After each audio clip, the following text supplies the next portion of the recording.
welcome to Tech Talk. Me and Thea will co-host for me, Kenton Milroy. Welcome back to another episode of Tech Talk. This fella episode, by Yumi touch one very exciting topic and very educational topic. What is smart city? But before you go into smart city, everyone progress, because previous episode you may be touch one topic where link up because topic here. It's called Internet of Things or IoT. So this fella episode by Yumi touch what is a smart city? Port Vila is developing very rapidly. People are coming in from all over the world. People are coming in from islands. And it's starting to have this growth, physical growth, expansion plus city. And also within Los Angeles city, you got more business. More people. More activities. So, Anthea, what is a smart city? So a smart city has one term where you may give him one city where you may look say urban drift and big one. And all of a sudden there's a need to make sure say you may use some communication technologies, information technologies, help them city improve them all services where provide them that increasing population. Improve them services energy, water and infrastructure. Because our villages back in the islands is sort of different to a city. Villages got less people and only got less devices, or some computers, laptops, and also mobile phones, and less automated systems. But when you come to the city, everything is operating in a digitized manner, in an automated manner, via those devices like computers, laptops, and only access them through the mobile phones. So urbanization is giving Port Vila that busyness because of different interests and different needs. And also provincial centers are developing, they are urbanizing. So urbanization brings a lot of things that we need to be mindful about. Lots of activities happening at the same time. So one example to help some listeners play me or they understand smart cities a little bit more. Traffic jams. Okay, so villages play me, but you never had issue with traffic jams. Why would we? We are located in further distances. One village in Ostakolosapla, the other, they're spread out. When you come into Port Vila, you start to notice, oh yes, there's an issue with traffic. 7 o'clock, there's that rush hour to get to work, and there's traffic jams. 5 o'clock, when everybody's moving back out to home, there's a traffic jam. And then if there's roadworks, it makes it even worse. But then if you go out of Port Vila and you go to somewhere like Sydney or New York, it's worse because there's more people and there's more issues with traffic now. So in a city like New York or Sydney, smart city comes into play now because people want to avoid traffic jams. Communication technologies, information technologies are used through mobile phones, for example, where people can start seeing, say, okay, there's a traffic jam on this route, me take a different route. So that's an example of how cities are trying to transform into becoming smart cities, giving out useful information to that increasing population, will help improve quality of life, and make transportation services more efficient.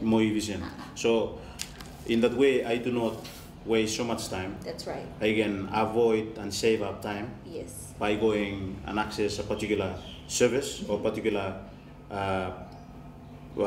place, one faster.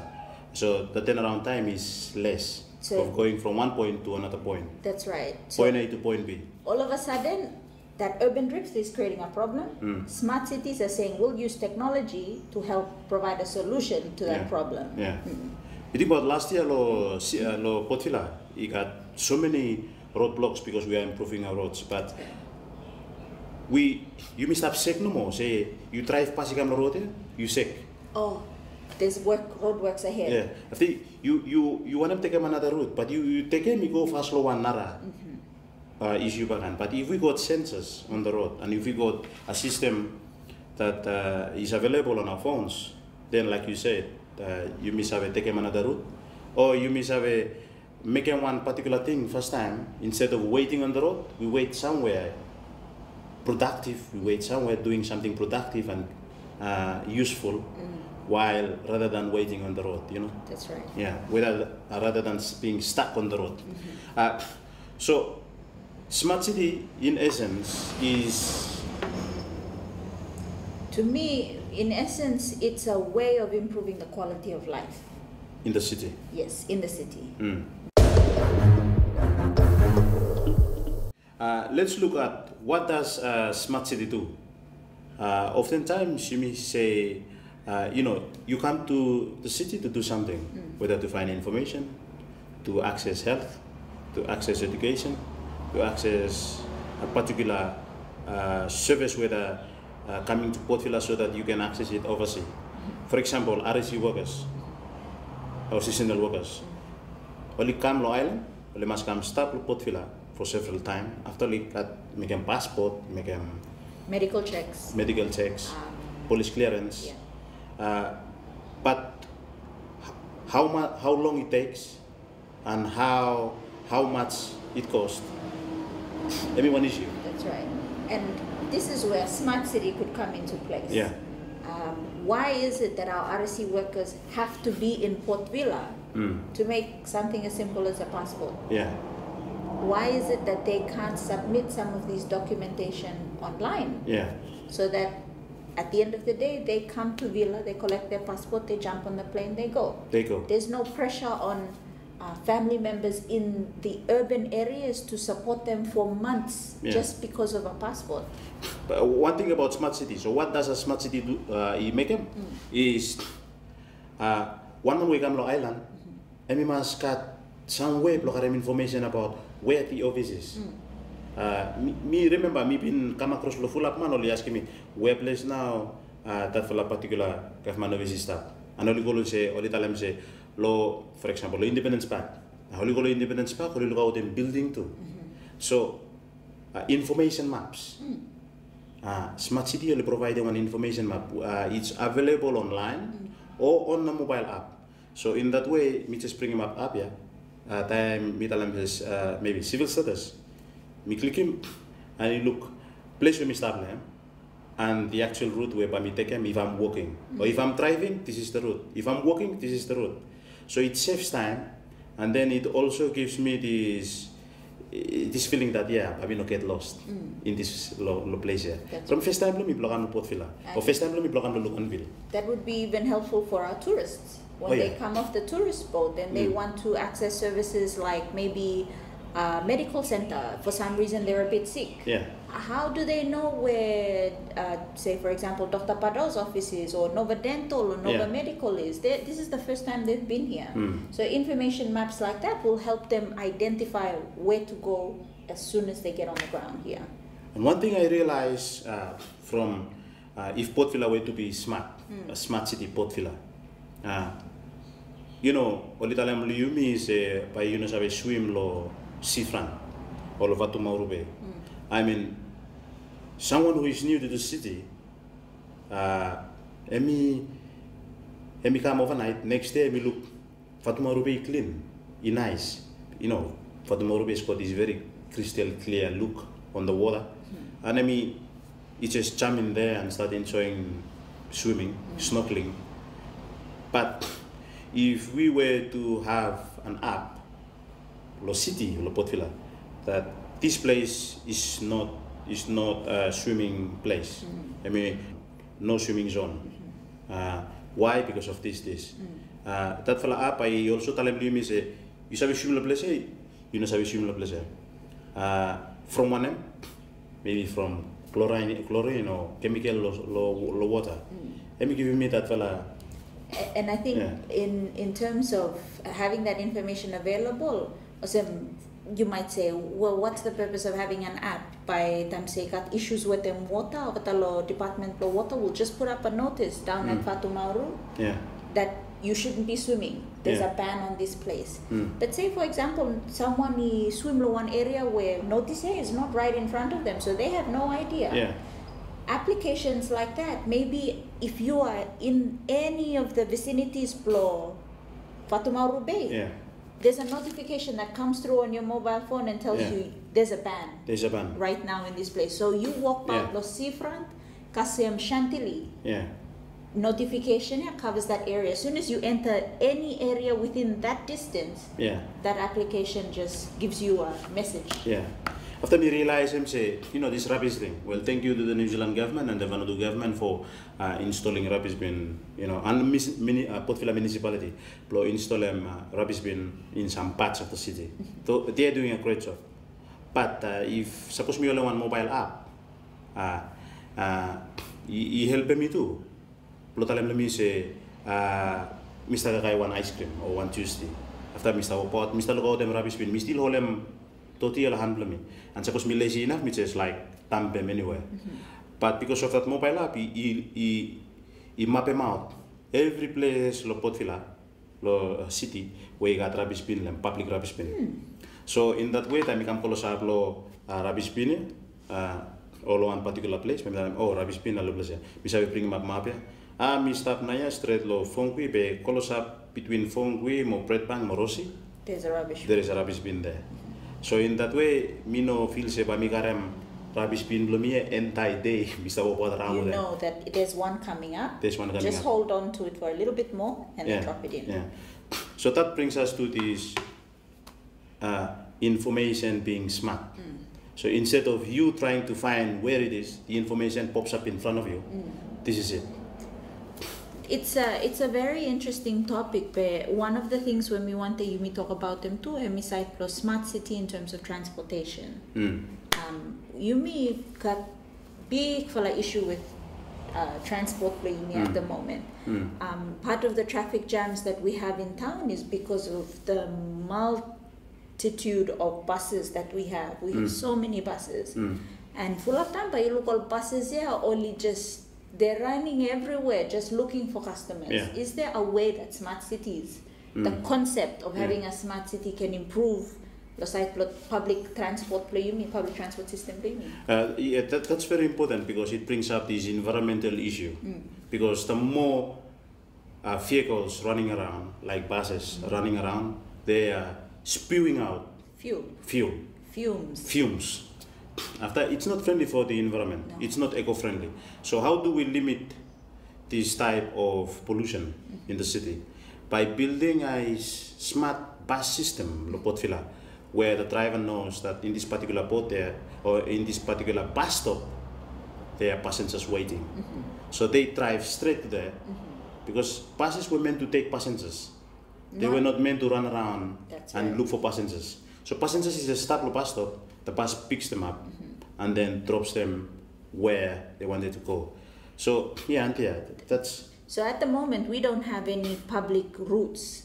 Like in some of the other countries, you got one specific route. Maybe buses start low airport, run freshwater, and then it comes to town, and then it goes to number 2. Hemi run every day, just that same route, picking up people, and people must come to the areas where those routes are accessible. One good thing is the bus driver knows that there is always people. That's right. On that place. Pamiro Nicolo place, Pamino waste them fuel, after Pamino waste them money. Because when you waste fuel, you waste them money. What one way bus or most local bus actually want them is make profit. That's right. But if we got a system in place, I know they're going to save up a lot of fuel, good for the environment, good for the business. Good for the business, and then good for liability blue bus too. It does not like have to go through all these repair and maintenance often. So I think we need to have, for a smart city, we need to have a smarter way of bus system. That's right. Smart city avec them, who people know? Does it only affect people on the ground or businesses and government? So there's three different broad areas where smart cities have got influence over. It has influence over our society, improving the quality of life. It has influence over the economy, making things more efficient and effective. And it also has influence over the environment, protecting our natural resources. Like making use of energy savings. Low village, the amount of energy being used is less. When I mean energy, it means electricity. Low villages, less consumption of electricity. Whereas in the urbans, fridges, hundred thousands of light bulbs, fridges, electrical appliances, mobile phones, computers, so many electrical appliances only use some electricity. So we continue to, as more people come into town, we will continue to experience an issue with energy. The consumption of energy will grow bigger and bigger and bigger. It's good for the business electricity provider, but environmentally it's not good. We will grow into a very polluted city, and the heat in the city will continue to rise. You know, we are cutting down trees in the city rather than building trees. So once we started having all this dependence on fossil fuel for energy, then we create one environmental issue. Electricity at home, Sandia. Like, so I want to know how much electricity I'm consuming each week in my home. That's right. What do you think I should? Again, that comes back to being a smart city. Why is it that we wait until the end of the month and all of a sudden, boom, you have a bill in front of you that you had no ability to control during the month that you consumed it? Yeah. If we were living in a smart city, we would develop sensors or information technologies that allow you to see at any point in time what's my consumption so far in kilowatts, and then you can estimate, so at the end of the month, right now I would be expecting to pay about this much. All right, then I would sit my family down and say, we've been consuming too much energy over the last week. We need to try and control our usage at home. Turn off the lights, you may watch enough TV no more, let's not use the fan. This is part of improving the quality of life, because when you save money in that way, you can use it to pay for better food. Or school fee. That's right. One thing is water too. I want to know the quality of the water that I'm consuming at home. How do I know that? There must be a system in place where it gives me the smart reading of the level of chlorine on the water. Because at the end of the day, we take food into our body, but most of the food that you make in form of water, in form of liquid. So I want to know water when we start swimming, is it safe? The water that I'm drinking from the tap, is it safe? How do I know it's safe? By some form of reading, sensors. So these are important things. The homes. And to the homes, Antia, you got TV house, you got computer house, you got laptop, mobile phone, what else? Tablet. Tablet, washing machine, and some other electrical devices. Or electrical appliances we start the house. Do you know how much your fridge is consuming right now? No. What happens if you got a smart meter reading it? You would be able to control, or you would be able to better decide if you want to keep the fridge or get rid of it and buy something more energy efficient. And do you know how much electrical usage you're having now? No. But then also you fall into temptation, like you want to buy more electrical appliance. But if you were to have those data in front of you because of a smart home thing you have, you sabi control them. Or minimum one pay one more computer, or minimum one pay one more fridge from by increasing cost of house plumbing. So what is happening now in cities globally? Well, there is a big shift, especially in the European cities, towards this concept of having a smart city, and it's being picked up in the United States as well. Australia, I think. Australia. It is yet, I think, to be picked up in the Pacific. Hence the reason why we've decided to talk about this today. Perhaps it's something that Vanuatu should be looking at you may start to adopt them concept there. Yeah. It will help our municipality, it will help our government, it will help our businesses, it will help even our homes and our communities. Yes. Smart city, also like having these devices, but also government, government or municipality, you should start thinking, how can I improve the livelihood of my city residents, city resident, by having free wireless at the public park. Me come inside the Port Vila, me download park, me got 30 minutes free access to Wi-Fi, and then me travel go one part lo city, me got maybe like say 10 minutes free access to Wi-Fi. The thing is, it gives both visitors and both the resident people in Vanuatu look at access to critical information, maybe reading from the Wikipedia, or maybe watching one YouTube, or maybe just sit down and there are many things you can do on Facebook, not only like posting things your selfie, but finding information lo plenty businesses only start on Facebook na like Vanuatu Project Management Unit, FPDC, TVL, DTCL, Vanuatu UP Water.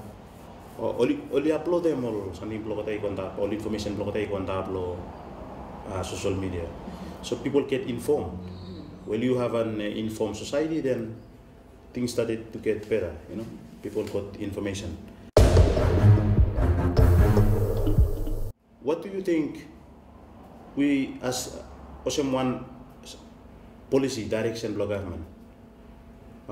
You mean one you mean work government, but what do you think the government is supposed to be looking now into this smart city initiative that is a trendy thing now, all major cities? I think what we should do is, again, this is not something that a government needs to do on its own.